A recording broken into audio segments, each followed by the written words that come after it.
Bismillahirrahmanirrahim. Assalamualaikum warahmatullahi wabarakatuh. Waalaikumsalam warahmatullahi wabarakatuh. Alhamdulillah, jadi pada hari ini tugas saya adalah untuk menyampaikan pengimbasan atau menyebarkan pemahaman dan pengalaman penerapan budaya positif di sekolah.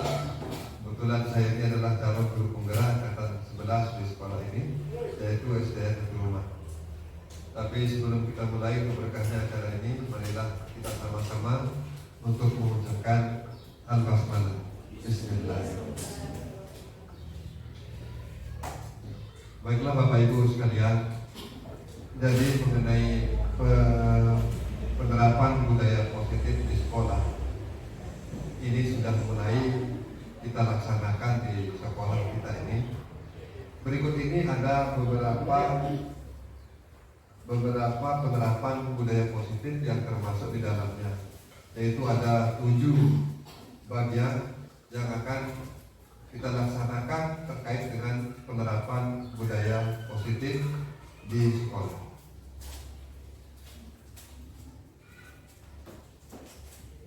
Nah, ini adalah konsep utama yang menjadi budaya positif. Yang pertama itu adalah perubahan paradigma belajar. Yang kedua adalah disiplin positif. Yang ketiga, kebutuhan dasar manusia. 4 adalah motivasi perilaku manusia. Yang kelima, posisi kontrol. 6, restitusi. Yang ketujuh, keyakinan kelas. Dan yang terakhir adalah segitiga restitusi. Nanti saya akan menjelaskan satu persatu dari 8 item ini. Dan kemudian nanti kita bisa diskusikan. Mungkin kalau ada pertanyaan bisa disampaikan. Baiklah Bapak Ibu, kita mulai dari yang pertama. Pembelajaran dengan paradigma baru. Ini paradigma baru yang disebutkan di sini adalah kita mengubah dari yang stimulus respon itu menjadi teori kontrol kita sebagai seorang guru. Di sini kita membutuhkan profil pelajar Pancasila. Sebagaimana kita ketahui bahwa dimensi profil Pancasila itu adalah menjadi tujuan kita. Yang pertama mungkin ada ketakwaan, kebinekaan global, ada mandiri, kreatif, gotong royong. Ini semuanya nanti akan terwujud dari pembelajaran yang kita berikan kepada murid, yaitu pembelajaran yang mengutamakan kebutuhan murid. Jadi pembelajaran yang kita lakukan seharusnya sekarang itu adalah kita akan memberikan pelajaran yang sesuai dengan kebutuhan murid. Terdiferensiasi maksudnya. Kalau terdiferensiasi yang di sini disebutkan di sini, itu ada 3 nanti Bapak Ibu. Ada yang namanya diferensi konten, ada yang diferensiasi proses, ada juga yang namanya diferensiasi produk. Jadi sebelum kita ke sini sebenarnya pembelajaran setiap awal tahun itu, pertama yang kita lakukan itu adalah kita akan melakukan diagnostik awal untuk semua kebutuhan murid kita. Diagnostik itu ada 2. Yang pertama itu adalah diagnostik kognitif. Kita akan mengetahui kemampuan belajar anak, kemampuan mereka. Ada yang kemampuannya mungkin rendah, ada yang kemungkinan pengetahuannya sedang, ada juga yang kemampuannya tinggi. Dan nanti kita akan menyesuaikan pembelajaran yang kita berikan kepada mereka. Nanti kita kelompok-kelompokkan mereka. Ada anak yang kemampuannya tinggi, kita kelompokkan dengan tinggi. Yang sedang kita kelompokkan dengan anak yang sedang, begitu juga yang rendah. Dan nanti juga produknya akan berbeda mereka. Untuk yang tinggi mungkin produknya tidak sama dengan anak yang berkebutuhan yang kemampuannya rendah. Nah, itulah dimaksud dengan diferensiasi yang akan kita laksanakan di sekolah. Jadi semuanya semata-mata untuk kebutuhan belajar murid. Itu yang kita utamakan. Ini mengenai paradigma baru dari stimulus respon kita menjadi teori kontrol. Nah, yang kedua dari pemahaman budaya positif ini adalah disiplin positif. Dalam budaya kita, mana kata disiplin dimaknai menjadi sesuatu yang dilakukan seorang pada orang lain untuk mendapatkan kepatuhan. Kita cenderung menghubungkan kata disiplin dengan ketidaknyamanan. Nah, sebagai pendidik tujuan kita adalah menciptakan anak-anak yang memiliki disiplin diri sehingga mereka berperilaku dengan mengacu pada nilai kebajikan universal dan memiliki motivasi intrinsik bukan ekstrinsik. Maksudnya begini Bapak Ibu sekalian. Ketika anak melakukan kesalahan itu, dengan sendirinya dia akan sadar bahwa yang dilakukan itu tidak benar. Itu berasal dari dalam diri mereka. Itulah yang disebut dengan faktor intrinsik. Bukan kita nanti yang masih tahu. Nak, kamu tidak boleh melakukan itu, tidak baik. Itu bersifat ekstrinsik dari luar mereka yang mereka dapatkan. Itu tidak akan lama. Tapi kalau kita untuk mendapatkan yang intrinsik, kita sudah membangun intrinsik dia, kesadaran dia dari dalam, tentu sesuatu yang tidak baik itu tidak akan mereka kerjakan, dan sesuatu yang baik itu pasti akan mereka kerjakan karena itu berdasarkan dari kesadaran yang ada dalam diri mereka. Dengan sendirinya nanti disiplin mereka akan meningkat. Dari disiplin yang tidak positif akan menjadi positif. Yang biasanya anak itu hadir di sekolah jam 8, jam 8, mungkin jam 7 sudah ada di sekolah, atau jam 6:30 mungkin sudah ada di sekolah. Setelah kita memberikan pemahaman tentang ini untuk membangun faktor intrinsik yang ada di dalam diri mereka, Bapak Ibu sekalian. Nah, ini mengenai disiplin positif. Dan selanjutnya, ini adalah kebutuhan dasar manusia. Semuanya Bapak Ibu, saya, kita sekalian, anak-anak, semuanya akan mempunyai kebutuhan dasar seperti ini. Ada 5 di sini. Yang pertama adalah bertahan hidup, kasih sayang dan rasa diterima, penguasaan, kebebasan dan senang. Jika nanti salah satu dari ini tidak didapatkan oleh anak, misalnya, kita sering mendapatkan anak yang suka mengganggu temannya. Ada anak yang suka merampas barang temannya. Ada anak yang suka membuli temannya. Mungkin kita akan berpikir secara positif bahwa ada mungkin sesuatu yang ada dalam diri mereka itu yang belum terpenuhi dari rumah. Misalnya, ada faktor kesenangan yang mereka belum dapatkan di rumah mereka. Mungkin di rumah mereka tertekan atau apa. Nanti di sekolah dia akan melampiaskan kesenangan itu. Kesenangan yang dirasa dia belum dapatkan di rumah. Nanti di sekolah dia akan melampiaskan kesenangan itu dengan cara yang tidak benar. Bisa dengan melempar sesuatu ke temannya, bisa dengan mengolok temannya, bisa semua itu. Nah, jadi ini adalah kebutuhan dasar yang ada pada diri kita. Jadi nanti misalnya sesuatu terjadi, ada kasus di sekolah atau di kelas kita menemui anak-anak, jangan langsung kita memvonis sesuatu pada mereka, tidak. Ya. Jadi kita panggil anak itu, kita tanya dulu, kenapa anak ini sampai melakukan sesuatu hal yang tidak sesuai dengan keyakinan yang ada di sekolah kita ini. Setelah kita telusuri, mungkin kita akan mengaitkan dengan kebutuhan dasar anak tersebut. Kira-kira kebutuhan dasar mana yang belum terpenuhi pada diri mereka? Mungkin di rumah mereka tidak diakui, mungkin tidak diajak ngomong sama ibu bapaknya, semuanya itu kurang kasih sayang. Pasti nanti akan di sekolah mereka akan mengimbaskannya. Nah, nanti setelah ini ada restitusi namanya Bapak Ibu. Bagaimana kita menyelesaikannya, bagaimana kita menangani anak-anak yang seperti itu. Yang penting kita sudah tahu bahwa setiap anak, setiap kita itu punya 5 dasar kebutuhan. Ini yang paling dasar. Semua kita bertahan hidup. Kita harus mempunyai kasih sayang dan ingin diterima, penguasaan, kebebasan dan kesenangan. Nah, Jika semua ini sudah terpenuhi di rumah anak-anak, atau kita mungkin yang ada di rumah, semuanya kita terpenuhi, tidak akan ada masalah di sekolah buat anak-anak, karena semua kebutuhannya sudah terpenuhi. Kesenangannya sudah didapat, bertahan hidupnya sudah, dari makan minum semuanya, penguasaannya ada. Tentu di sekolah dia tidak akan melakukan hal yang tidak kita inginkan. Dan jadi lagi sekali, nanti kita semata-mata tidak memponis anak itu bahwa kami seperti itu, tidak. Ya, kita harus menelusuri dulu kira-kira kebutuhan apa dari anak-anak kita yang belum terpenuhi di rumahnya atau belum terpenuhi dalam dirinya. Demikian Bapak Ibu, ada yang ingin ditanyakan? Lanjut, ya. Kita lanjut.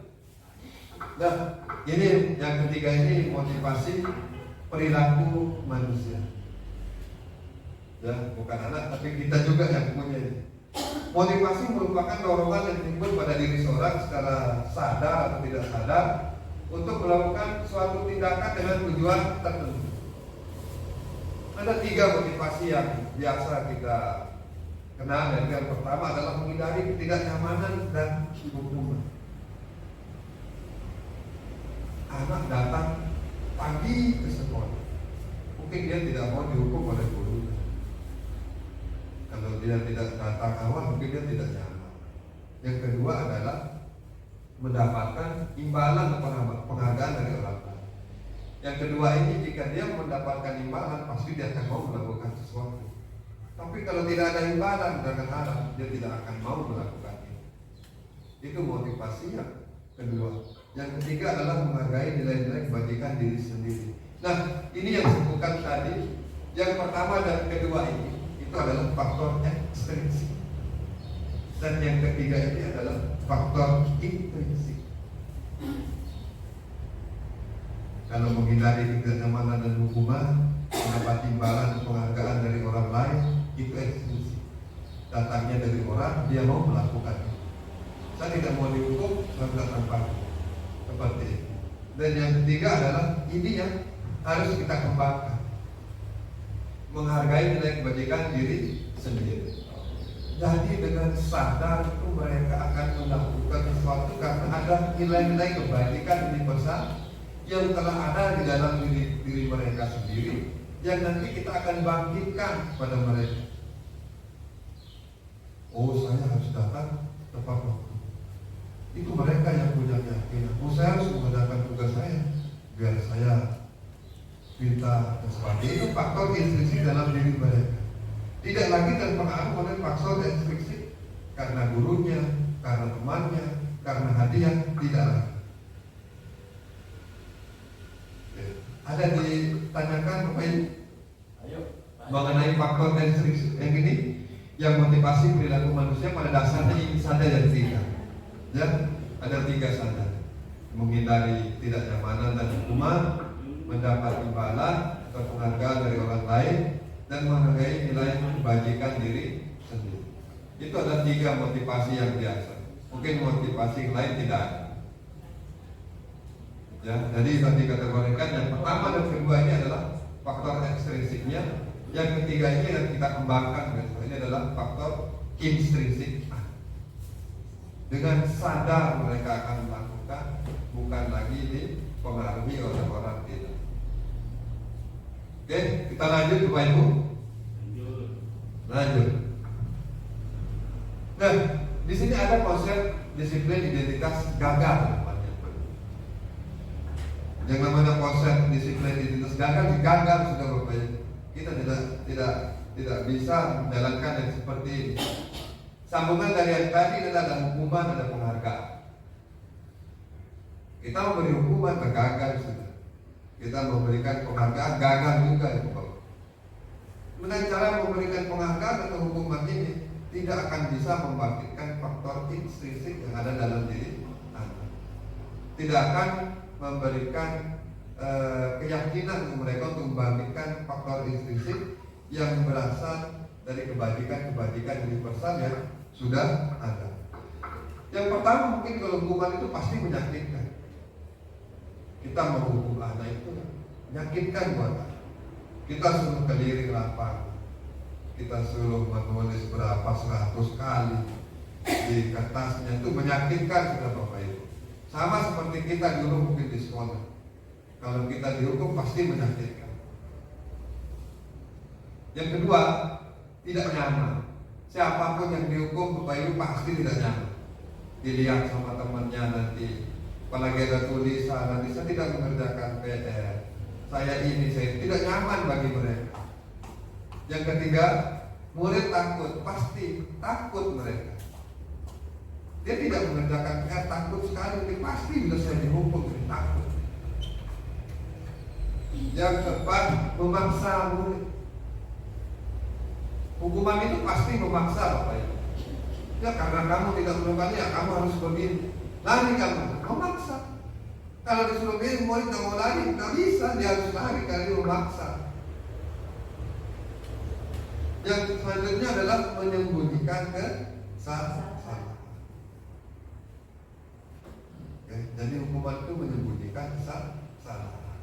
Nanti hukuman kesalahannya apa, tapi hukumannya nanti juga berbeda sebenarnya. Karena hukuman itu tidak sesuai dengan kesalahan yang dilakukan oleh anak. Yang selanjutnya adalah murid menjadi rendah diri. Ini yang bahaya. Kalau sudah murid menjadi rendah diri, kurang imun mereka Bapak Ibu. Mau apapun dia sudah pikirannya kurang, ini kurang, rendah diri, dia tidak bisa seperti itu. Membuat anak merasa dosa. Faktor instruksi tidak akan bisa muncul di anak. Tapi kalau kita sering memberikan hukuman. Yang selanjutnya adalah penghargaan. Penghargaan itu tidak efektif, benar. Itu tidak efektif. Karena kalau penghargaan itu diberikan kepada anak-anak yang mempunyai tadi yang motivasi yang kedua. Kalau ada penghargaan, mereka mau melakukan. Yang ketiga adalah merusak, yang kedua adalah merusak hubungan. Sifat iri sebenarnya. Nanti pasti ada anak-anak yang tidak dapat penghargaan, yang tidak dapat piala, dapat ini iri mereka. Kita periakan si gugur ini betul. Pasti ada pikiran yang itu. Seperti itu pada diri anak. Karena kita sudah membedakannya dari penghargaan. Terus yang ketiga, mematikan kreativitas. Ya sudah, kalau dia mendapat penghargaan, mungkin anak yang lain mengira, oh dia sudah yang paling, saya tidak bisa. Apapun yang saya lakukan, dia sudah yang saya tidak. Itu kreativitas pun mati anak. Tidak akan bisa berkreativitas lagi. Jadi mungkin nanti kita penghargaannya agak berkurang. Mungkin di kelas kita anak-anak siapa yang cepat jadi, ini Pak Guru belikan bakso nanti anak-anak. Di satu sisi ada baiknya, di satu sisi tidak baik. Tapi tidak baiknya ada 80%, baiknya cuma 20% seperti itu. Membuat anak berlomba-lomba mungkin untuk melakukan sesuatu, tetapi itu adalah faktor ekstrim. Kalau tidak ada bakso, tidak mau mereka mengerjakan, tidak akan cepat jadi. Tapi karena ada bakso, cepat mereka kerjakan. Jadi kedepannya supaya tidak seperti itu, karena ada bakso, tidak ada bakso, kalau ada bakso sama. Anak-anak itu tetap kreatif, tetap menunjukkan dirinya yang sebenarnya. Nah, selanjutnya adalah kita menghukum dengan sistem ranking. Ini biasa Bapak. Ada yang ranking 1 sampai 10. Tapi kita ditanya nanti anak saya ranking berapa. Kalau anaknya ranking 30 dari 30 siswa, kita tidak mungkin akan mengatakan kepada orang tua.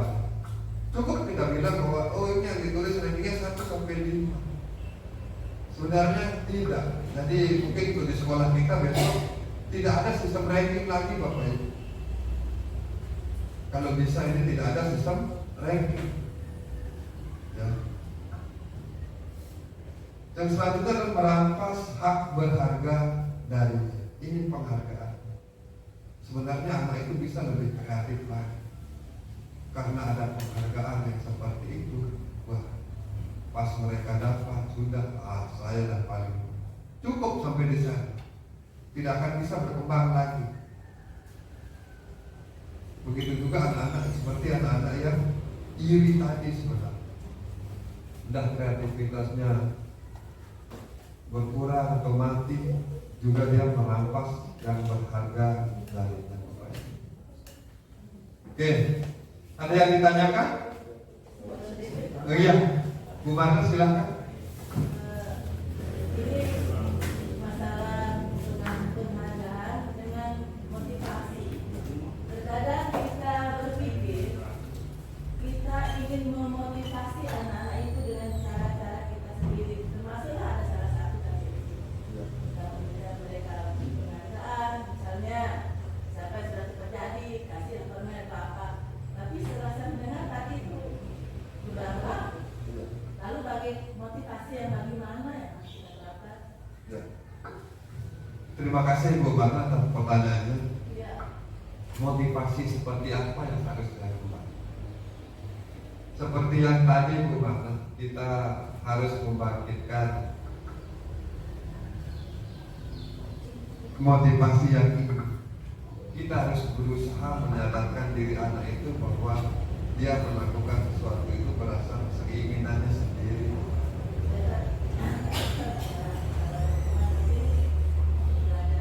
Ya. Memberikan motivasi secara langsung Ya. kepada dia. Kita belum juga.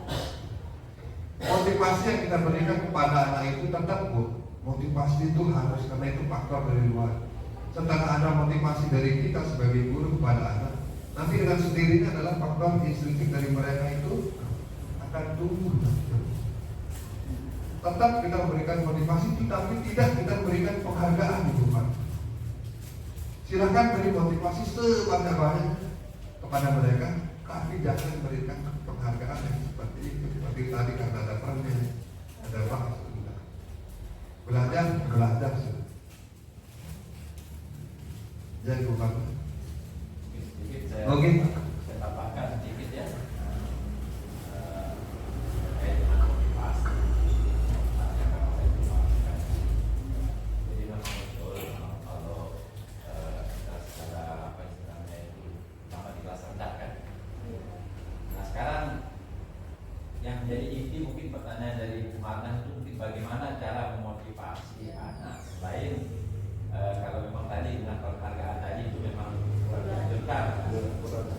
Nah kalau menurut saya ini ada beberapa cara mungkin yang bisa dilakukan supaya kita menghindari penghargaan seperti yang kurang baik tadi. Jadi dengan cara memotivasi dalam bentuk verbal, jika memberikan penjelasan, memberikan apa namanya teladan-teladan, contoh-contoh mungkin itu yang bisa dilakukan selain dengan cara apa namanya memberikan penghargaan atau hadiah yang mungkin dirasa kurang begitu pas pada kurikulum merdeka ini.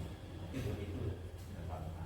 Jadi teladan, contoh atau dalam bentuk cerita-cerita dan lain sebagainya, sehingga dalam diri anak itu timbul apa namanya seperti yang dikatakan tadi, nilai-nilai kebajikan itu ada dari cerita atau contoh yang sudah disampaikan oleh Bapak Ibu yang mungkin dari itu tambahan. Baik, ini jawaban yang luar biasa dari Pak Fara ini Bu Fara. Jadi begitu cara kita membagikan motivasi seperti itu. Kalau mungkin belum bisa kita seperti ini ya, dikurangi saja Ibu Guru. Dan mungkin permennya tiap hari kita kasih untuk penghargaannya mungkin sebulan sekali. Nanti lama-lama kan terbiasa. Makanya butuh proses. Ya, butuh proses. Tidak bisa langsung. Karena kita juga sering menerapkan cara-cara seperti yang disampaikan oleh tapi masih belum, masih kebiasaan begitu. Ya. Nanti kan yang paling yang tetap dapat itu karena yang ya kemampuannya tinggi Bu kan. Pasti ada yang kemampuan tinggi itu akan mendapatkan seperti itu. Terus ada yang berkemampuan sedang rendah tidak akan bisa mendapatkan penghargaan seperti yang diberikan. Nah, di sini kita akan membangun mereka untuk pendidikan yang berdiferensiasi tadi. Jadi tetap anak itu sudah dapat penghargaan. Besok kalau ada lagi ini anak itu sudah anak itu lagi. Karena apa? Anak yang berkemampuan rendah sama yang berkemampuan sedang belum kita sentuh jadinya bukan seperti itu. Kalau mungkin mau memberikan penghargaan, boleh tapi dikurangi lah. Bukan seperti tadi ya, seminggu sekali yang sekarang ya, besok sebulan sekali, 2 bulan sekali ya, untuk jadi kesenangan saja. Bukan untuk anak-anak yang cerdas ya, untuk yang di bawahnya itu supaya Iya. Tetap akan menimbulkan iri nanti di sana harga. Bagi anak yang tidak dapat pasti akan iri. Oh dia dapat masuk, saya tak apa saja. Ya seperti itu. Kalau memang itu sulit sepertinya untuk membangkitkan motivasi intrinsik mereka dengan cara yang seperti itu. Oke, ada lagi Bapak Ibu? Oh iya silakan Mas Iwan. Pakai mic dari Ya, motivasi yang penghargaan ini kalau ditiadakan jangan-jangan ini menghilangkan kompetisi pada anak ini. Ya, dapat. Artinya persaingan itu tidak ada lagi kalau kalau tidak ada sistem penghargaan ini. Ya untuk membangun motivasi menghargai untuk kebajikan diri sendiri ini bagaimana ini? Baik, ini kompetisi yang ditanyakan itu tidak ada kalau tidak ada penghargaan. Kita kembali ke paradigma pembelajaran Pak Siva. Kita lihat tujuan pembelajaran kita apa sebenarnya. Kita di sekolah ini seperti filosofinya Ki Hajar Dewantara ini, kita adalah seperti seorang petani. Jadi kita ini yang akan menuntun tumbuh kembangnya anak di sekolah kita. Ya. Identitas berhasil seperti apa, tugas pembelajaran yang kita inginkan dari mereka itu seperti apa. Dan jadi bukan semata-mata yang seperti itu mereka akan berkompetisi untuk mendapatkan nilai itu bisa Bapak Ibu. Tapi sekarang kita lihat yang lain dulu lagi, ya bagaimana cara kita menuntun anak-anak kita supaya sesuai dengan dimensi profil belajar Pancasila itu yang utama sebenarnya. Nah, jadi mulai sekarang kita akan belajar untuk mengenali kebutuhan murid, bagaimana gaya belajar mereka seperti itu kan kita terapkan nanti di setiap pembelajaran yang kita lakukan di kelas. Pembelajaran diferensiasi itu harus Pak. Jadi anak-anak nanti mungkin anak-anak ada yang senang dengan melihat dia paham, ada yang mendengarkan dengan cara mendengarkan mereka paham, ada yang cara bergerak mereka paham, itu beda lagi. Kalau anak-anak yang seperti itu nanti kita buatkan satu materi kita ceramah saja ya tidak bisa. Anak-anak yang suka gambar nanti bagaimana? Anak-anak yang suka gerak nanti bagaimana? Ini terkait Pak Iwa tadi itu adalah persaingan itu yang tidak ada kompetisi. Tetap anak-anak itu akan kita berikan seperti itu, tapi jenisnya tidak ada perankingan sebenarnya Pak Ibu. Kita tahu anak kita ini misalnya namanya A, dia ini mempunyai kemampuan yang tinggi, sudah kita akui itu dia mempunyai kemampuan yang tinggi. Jadi kita tidak memberikan penghargaan seperti yang ini Pak Ibu. Mungkin kita bisa kurangi lagi. Dampaknya seperti tadi yang saya ingin berapa anaknya dengan 30 dari 30 anak kita tidak akan tega mengasih tahu kepada orang tua seperti itu. Mungkin nanti skalanya mungkin anak itu tidak ada anak-anak lagi yang ranking 20 sampai 30, tapi anak ada yang rankingnya cuma 1 sampai 10 aja. Tapi kita klasifikasikan nanti mereka seperti itu. Tapi ini memang kebiasaan jadinya kalau penghargaan setiap akhir tahun kita harus memberikan anak-anak yang berprestasi pada mereka. Ini memang biasa di setiap sekolah itu harus ada sebenarnya. Harus ada dan tetap dilakukan selama ini di setiap sekolah. Tapi nanti tergantung dari kita bagaimana cara kita. Mungkin kalau kita tidak ingin menimbulkan keirian atau rasa iri dari teman-temannya, mungkin caranya mungkin kita bisa ganti. Tidak dengan mengumumkannya di depan anak-anak yang lain. Ya mungkin kita datang ke rumah orang tuanya, kita memberikan mereka Bapak Ibu maaf. Jadi kita tidak bisa memberikan anak ibu di sekolah ini anak ibu mendapatkan peringkat pertama. Tapi kita ini kita meminimalisir ada rasa iri dari anak-anak yang tidak dapat seperti ini. Jadi kita langsung ke rumah Bapak Ibu untuk menyerahkan ini. Ini tanda terima kasih kami dari pihak sekolah kepada anak ibu atau bapak karena sudah mendapatkan peringkat di kelasnya seperti ini. Bisa seperti itu kita lakukan. Tidak dengan mengumpulkan biar tidak ada rasa iri dan tidak ada anak-anak itu. Jadi semua mereka belajar. Itu yang kita harapkan dari Pak. Baik, ada pertanyaan lagi? Oleh. Tapi juga bahkan terlalu juga itu. Caranya mungkin yang perlu. Masalah Ya. masalah penghargaan dan hukuman membangkitkan ya, apa tadi ya, membangkitkan motivasi intrinsik ya. Yang mana? Kita ke pembicaraannya tadi mengenai motivasinya.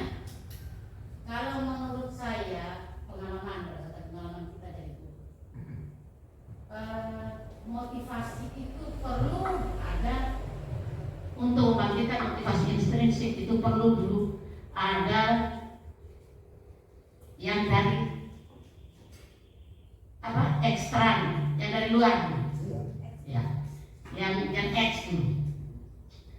Dari X yang itu untuk yang X itu perlu ada hukuman dan penghargaan. Karena kalau kita misalnya hari ini ada pelanggaran, tidak diberikan hukuman, besok tidak apa-apa dah, kan saya dari hukum. Boleh lah, saya paling ditegur doang. Kemudian untuk penghargaan, karena kita ini guru kelas, jadi penghargaan itu tidak sekedar penghargaan akademik. Jadi yang pintar-pintar saja yang penghargaan dapat permen. Saya juga punya kebiasaan dapat permen. Jangan yang pintar-pintar saja yang dapat penghargaan. Yang ini loh yang paling belakang ini. Kayak saya ada murid saya yang belum bisa membaca. Hari ini coba bisa enggak 3 huruf. Satu kalimat ini baca cepat. Kasih dia permen. Kemudian, matematikanya bagus, kasih juga dia permen. Tidak harus jadi nomor 1. Ya. Jadi ada, kalau saya begini, dapat saya penghargaan dari guru saya, dapat saya permen. Walaupun saya tidak sepintar teman saya yang juara 1. Jadi kalau apalagi usia SD, saya pengalaman di SMP juga begitu.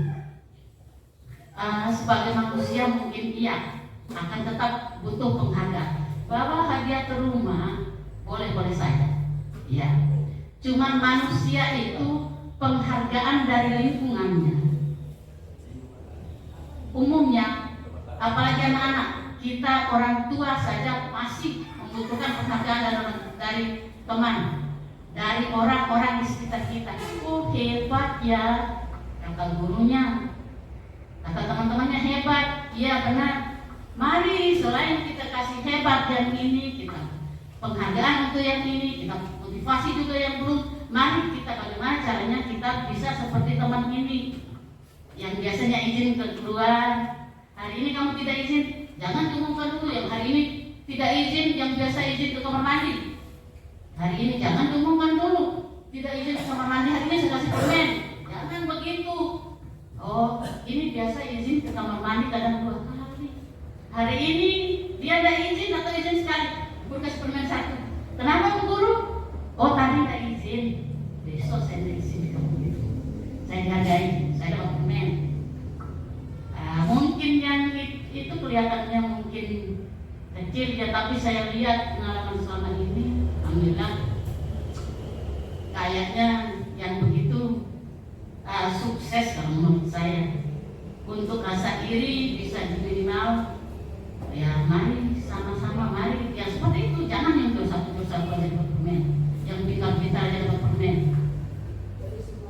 Jadi semuanya dikasih. Ada itu yang iya, yang tadi yang biasa. Oh jangan tanya yang ke kamar mandi, yang paling zaman matematika bosan dia. Saya ke kamar mandi dulu guru. Kadang saya bukan ke kamar mandi. Iya, itu aja mungkin. Terima kasih. Assalamualaikum warahmatullahi wabarakatuh. Luar biasa itu aja. Ya, nanti tuh mungkin untuk pertanyaan yang nomor 1 nanti ada di bagian restitusinya Pak Haji. Ada yang nanti kalau tidak dihukum besok lagi deh. Nanti besok lagi deh kalau tidak dihukum besok lagi. Nanti ada nanti bagian segitiga restitusi namanya Bu. Nanti kita jelaskan. Untuk yang kedua tadi masalah penghargaan ini, yang mungkin bagus juga seperti ini ya Bu. Ada tadi. Jangan hanya anak-anak yang dikasih, tapi semuanya dikasih. Tapi menurut saya dikurangi aja Pak, karena tetap yang namanya penghargaan itu tidak baik. Bagaimana cara kita membangkitkan motivasi diri mereka sendiri untuk memberikan nilai kebajikan yang ada dalam diri mereka. Wah, ini kalau misalnya dia pikir terus tidak nyapu, kalau saya tidak nyapu bagaimana ya kalau saya? Jadi saya harus nyapu. Nah seperti itu Pak. Seperti itu yang diinginkan dari motivasi yang ketiga tadi itu, mereka mempunyai kesadaran diri mereka masing-masing sebenarnya. Sama kayak tadi yang keluar ke izin ke WC berapa kali, 3 kali, 4 kali. Yang tidak hari ini tidak ke WC dikasih permen. Yang tidak izin ke kamar mandi dikasih permen misalnya. Inilah sebenarnya kesadaran yang mereka punya itu yang belum kita bangkitkan karena mereka belum mempunyai Pak. Nanti perlahan dengan keyakinan yang kita berikan kepada mereka, tentu mereka tidak akan lagi melakukan hal yang seperti tadi Pak. Itu jawaban dari saya Bapak.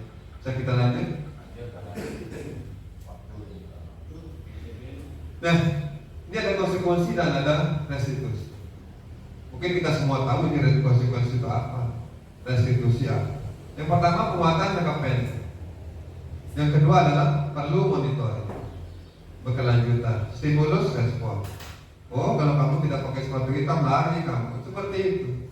Oh, kalau kamu tidak nyapu bersihin WC kamu, seperti itu stimulus respon yang kita berikan kepada anak. Murid menghormati peraturan. Kehilangan waktu untuk merenungi kesalahan. Jadi perlahan karena itu seperti itu nanti mereka akan berhasil sebenarnya. Oh kalau ini nanti kalau tidak pakai sepatu nanti saya harus pakai sepatu yang mana kita. Oh saya harus nyapu, kalau tidak nyapu nanti tidak bersih kelas saya di mana, seperti itu. Jadi ada kesadaran dalam diri mereka nanti yang timbul. Setelah kita melakukan motivasi dari luar, kita lakukan kepada mereka, nanti tumbuh kesadaran dalam diri mereka. Selanjutnya adalah restitusi. Jadi murid bertanggung jawab untuk perilaku. Oh kalau saya nanti ke kamar mandi tidak bisa mendengarkan penjelasan ibu guru lagi, dan seperti itu. Yang kedua fokus pada pemecahan masalah jangka panjang. Yang ketiga murid menghormati dirinya dan orang lain. Jadi teori kontrol, murid bersemangat memperbaiki kesalahan ini yang disebut dengan restitusi. Mereka sendiri yang akan menemukan solusi atas kesalahan mereka sendiri. Besok kalau saya kelahi lagi merugikan diri saya. Kalau saya kelahi teman saya rugi kalau berkelahi. Seperti itu nanti ada timbul dari dirinya. Berarti saya harus minta maaf sama teman-teman saya biar saya bisa main lagi sama dia. Berarti nilai-nilai saling menghormatinya nanti akan muncul kalau ada kasus seperti itu. Nah, kita lanjut Bapak Ibu. Ini konsep pendekatan disiplin pendekatan restitusi. Yang tadi restitusi harus menciptakan kondisi bagi murid untuk memperbaiki kesalahan mereka. Ini yang seperti Bu Adi tanyakan tadi itu, sehingga mereka bisa kembali kelompok mereka dengan karakter yang lebih kuat. Ini disampaikan oleh dosen pada bukunya tahun 2004. Ciri-cirinya adalah bukan menebus kesalahannya, namun belajar dari kesalahan. Selanjutnya adalah memperbaiki hubungan, tawaran bukan paksaan, menuntun anak untuk melihat ke dalam dirinya, mencari kebutuhan dasar yang mendasari tindakan, fokus pada karakter bukan tindakan, menguatkan dan fokus pada solusi. Jadi solusi yang kita berikan bukan kita yang berikan solusi, tapi mereka yang mengeluarkan solusi sendiri nanti atas kesalahan mereka yang mereka perbuat. Bukan kita yang menawarkan solusi, mereka yang menawarkan dan mereka sendiri akan melaksanakannya. Lanjut Bapak Ibu, ini adalah contoh kasusnya adalah siswa tidak mengerjakan PR dan tadi ada hukuman, konsekuensi dan restitusi. Kalau hukuman, guru menghukum siswa tersebut hormat bendera. Apa hubungan hormat bendera kira-kira dengan tidak mengerjakan PR? Itu tidak ada implikasi, tidak ada nyambungnya sama sekali kalau kita memberi hukuman seperti itu. Tidak baik lah sebenarnya seperti ini. Anak tidak mengerjakan PR tapi dihukum hormat bendera. Terus yang kedua, konsekuensi guru berikan konsum untuk menjalankan PR saat istirahat atau dikasih sebanyak 3 kali. Ini sudah mengambil hak anak, namanya kita menyita waktunya. Di saat mereka main, kita menghukumnya dengan tambahan pelajaran. Yang terakhir ini yang benar, Bapak Ibu.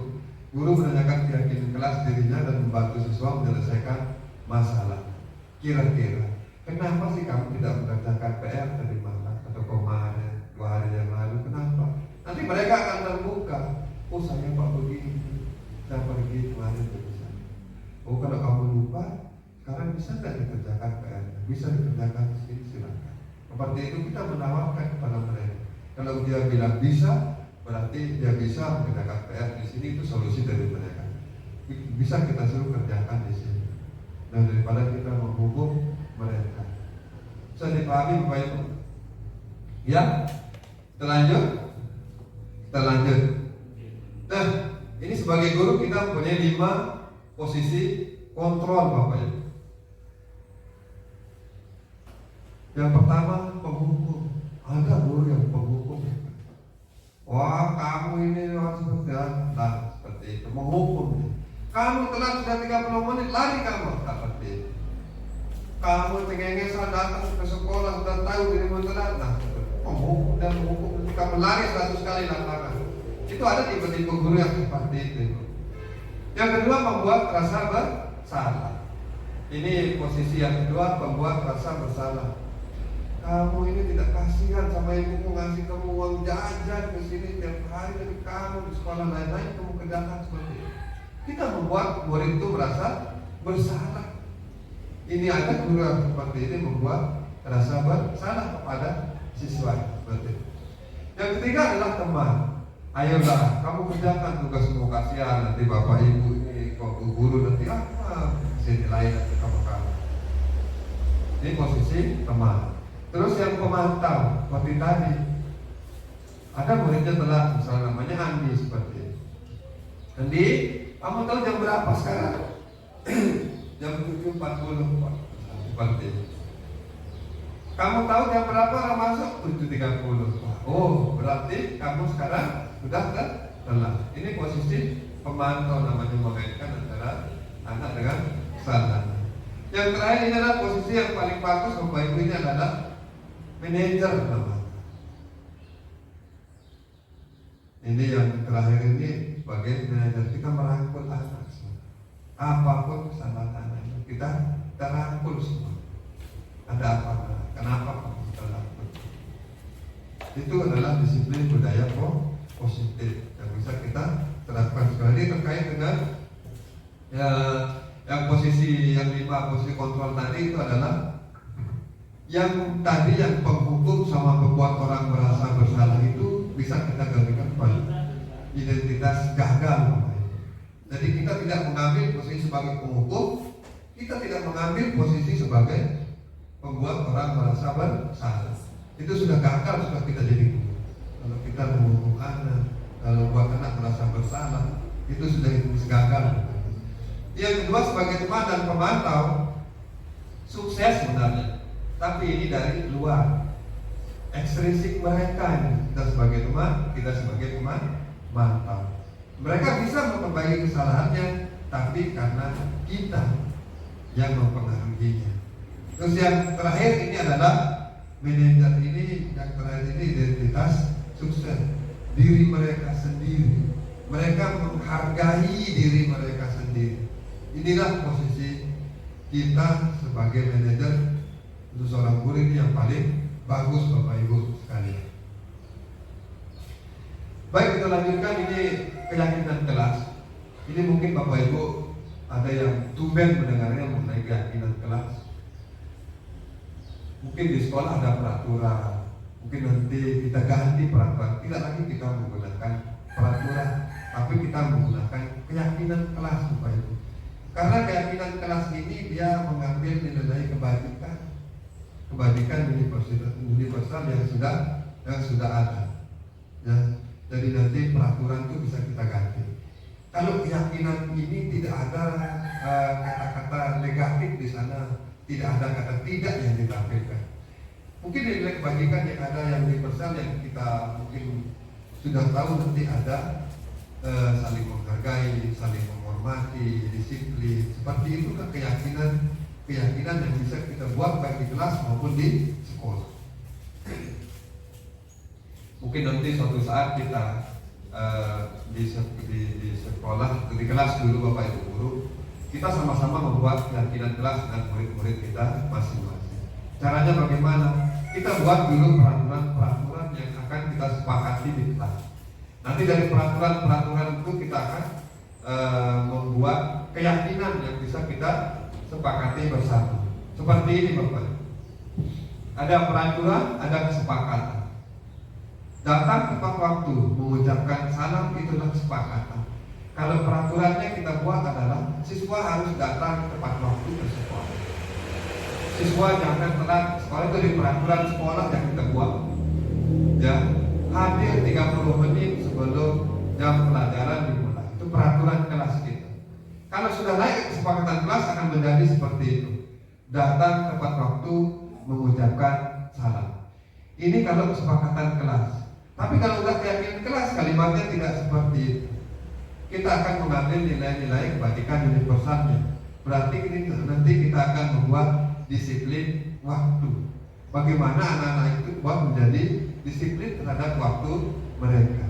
Nah, ini yang dicetak kuning ini adalah nilai kebajikan kesepakatan kelas. Inilah yang akan menjadi keyakinan kelas kita. Yang pertama misalnya kami guru dan murid yang saling menyayangi. Cukup keyakinan kelasnya itu adalah saling menyayangi. Sudah. Semuanya berarti kita saling menyayangi. Terus yang kedua, kami murid yang semangat belajar. Kita ambil semangatnya saja. Semangat. Dan tiga, kami murid yang peduli dengan teman-teman. Kita ambil yang ini, pedulinya itu. Bagaimana anak-anak itu peduli, bagaimana anak-anak itu semangat, bagaimana anak-anak itu saling menyayangi, saling menghormati. Nah, seperti itulah nilai keyakinan kelas. Berasal dari peraturan kelas yang kita buat kesepakatan kelas dan akhirnya akan menjadi keyakinan kelas. Dan nanti terakhir muaranya kita akan membuat keyakinan sekolah secara bersama-sama. Dan itu akan kita jalankan untuk warga sekolah kita, baik pada guru dan anak-anak didik kita di sini. Selanjutnya Bapak Ibu, ini yang Bu Adi tadi segitiga restitusi. Posisi manajer itu yang seperti ini nanti ada segitiga restitusi. Bagian yang pertama dari segitiga restitusi ini adalah menstabilkan identitas dulu.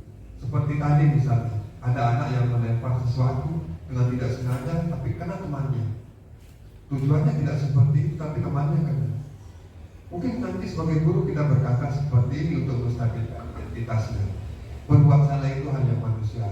Janganlah sekali-kali kita menghukum anak kamu ini main sembarangan sudah melempar temanmu kena, sekarang kamu harus menjawab. Tidak Bapak. Jangan. Ya, jadi kita sebagai guru kita stabilkan identitasnya dulu. Berbuat salah itu hal yang manusiawi. Tidak ada manusia yang sempurna. Bapak Ibu juga pernah berbuat salah. Kita pasti bisa menyelesaikan permasalahan dan selanjutnya. Nah, ini tahap menstabilkan identitas. Tahap kedua adalah kita validasi kebutuhannya Bapak Ibu. Nih, kita membantu siswa mengenali kebutuhan yang ingin dipenuhinya. Tadi kebutuhan dasar yang pernah kita pelajari di slide sebelumnya tadi. Kamu bisa saja kan melakukannya lebih buruk, tapi kamu tidak melakukan. Ini dari tahap yang kedua, validasi kebutuhan. Nah, selanjutnya tahap yang ketiga adalah menanyakan keyakinan. Ini Bapak Ibu, Di sini solusi yang akan mereka tawarkan dan mereka akan laksanakan. Kesalahan mereka yang buat, mereka yang akan memberikan solusi bagi diri mereka sendiri. Yang pertama mungkin guru bisa berkata, apa nilai yang kita percaya di kelas atau sekolah kita? Nilai-nilai universal apa yang telah kita sepakati seperti tadi, ada saling menghormati, disiplin, peduli dan sebagainya. Kelas yang ideal itu seperti apa sih? Kalau kita misalnya berkelahi sama temannya, teman yang ideal itu seperti apa sih menurut kamu? Kita bisa tanyakan kepada mereka. Oh seperti ini kalau guru, kalau teman ideal itu, oh ya, kita dukung mereka. Nah, apa yang kamu rasakan ketika melakukan itu? Kamu dari orang yang seperti apa? Kalau kamu berkahi, kamu seperti apa? Kalau kamu tidak berkahi, seperti apa? Seperti itu kita berikan kepada mereka, nanti mereka sendiri yang memberikan solusi bagi diri mereka sendiri. Demikian Bapak Ibu, penyampaian saya hari ini mengenai pemahaman budaya positif. Mudah-mudahan kita semua mendapatkan pemahaman dari diseminasi pada hari ini. Kalau ada pertanyaan silakan tanyakan. Inti dari ini membangun prinsip ini apa ini intinya? Ya. Jadi inti dari membangun faktor intrinsik, motivasi intrinsik. Jadi Bapak Ibu, jadi intinya adalah kita membangun kesadaran diri pada anak itu sendiri. Ketika mereka ingin melakukan yang tidak sesuai dengan keyakinan, dia tidak akan melakukan. Misalnya, ketika dia pegang sampah, Bapak Ibu, kalau dia mau membuangnya sembarangan, dia akan merembut. Oh, tidak boleh. Saya tidak boleh membuang sampah sembarangan. Saya harus membuang sampah di depan. Intinya itu membangun motivasi intrinsik dalam diri mereka. Jadi kesadaran mereka sendiri untuk melakukan itu yang bisa kita. Cara membangun kesadaran itu intinya cara membangun kesadaran itu bagaimana? Ya, cara membangun kesadaran tadi seperti Pak Kepala Sekolah tadi sudah bilang bagaimana cara-cara kita, strategi kita itu mungkin bisa kita pahami tadi dari Bapak Kepala Sekolah dan menyampaikannya. Mungkin dari cerita Pak Kepala Sekolah, cerita ini, cerita itu yang bisa menimbulkan atau memberikan motivasi dalam diri mereka, itu bisa kita lakukan dengan melihat sesuatu yang memiliki nilai moral atau pesan moral yang mendalam bagi mereka, bisa kita tampilkan dan mungkin nanti mereka bisa melaksanakannya seperti itu. Demikian, ya. Masih terkait dengan apa yang kita katakan bahwa terkait dengan motivasi masuk rumah juga. Jadi memang betul apa yang disampaikan oleh dan ini mungkin sudah terbukti betul. Cuma terkadang kita di sekolah ini sempat dilematis gitu. Karena kita baru mulainya seperti sekarang ini gitu. Nah, bagaimana kalau misalnya kita menemukan seorang siswa yang sudah terlanjur lah istilahnya tingkat kedisiplinan yang sangat kurang dan tingkat kenakalannya sudah sangat tinggi, dan itu akan menjadi apa istilahnya tugas yang berat mungkin bagi kita. Namun tadi sudah disampaikan juga solusinya tadi, yaitu dengan cara kita jangan langsung memberikan hukuman atau langsung memberikan teguran yang sifatnya mungkin yang membuat kita menjadi guru yang gagal atau gagal menjadi seorang pendidik begitu, dengan cara pendekatan. Jadi memang benar. Jadi dengan cara kita mendekati siswa dengan menanyakan apa masalahnya. Terkadang anak-anak itu di sekolah, terkadang ada masalah di rumah, kadang dia lampiaskan di sekolah. Memang betul seperti itu. Jadi dengan cara kita mengadakan pendekatan ke siswa, menanyakan siswa apa masalahnya, mungkin dari sana akan kita bisa menjadikan solusi untuk anak tersebut, sehingga anak tersebut tidak akan melakukan hal yang sama untuk kedua kalinya, dan dengan sendirinya akan timbul kesadaran dari dirinya sendiri. Mungkin itu yang perlu kita tambahkan. Jadi intinya pendekatan dulu, pendekatan kepada anak. Kita mencari dulu apa latar belakang anak tersebut berbuat seperti ini. jangan serta-merta kita berikan hukuman. Ya, betul. Ya. Jadi terkait tadi Bapak Ibu ya, ini sebenarnya perilaku yang kita, perilaku anak yang kita utamakan. Biar perilakunya sesuai dengan profil pelajar pada itu intinya sebenarnya. Kalau memang anak itu sudah kita restitusi satu kali, misalnya yang berkah itu suka memukul temannya, satu, dua kali lagi besok dia mempunyai lagi dan seperti itu, ya sudah, kita beri hukuman aja, bisa. Yang penting kita sudah melaksanakan seperti itu. Ini adalah kita memperbaiki perilakunya. Kalau perbuatannya seperti itu lagi bisa kita kasih hukuman, tapi hukuman itu mungkin tidak terlalu banyak, bisa. Karena ini kita memperbaiki lakunya, perilaku dari anak-anak kita, supaya anak-anak kita mempunyai perilaku yang baik, mempunyai perilaku yang positif. Ya, demikian Bapak Ibu, terima kasih atas perhatiannya. Marilah kita tutup diseminasi pada hari ini dengan sama-sama kita melapaskan alhamdulillah. Alhamdulillah. Luar biasa. Luar biasa.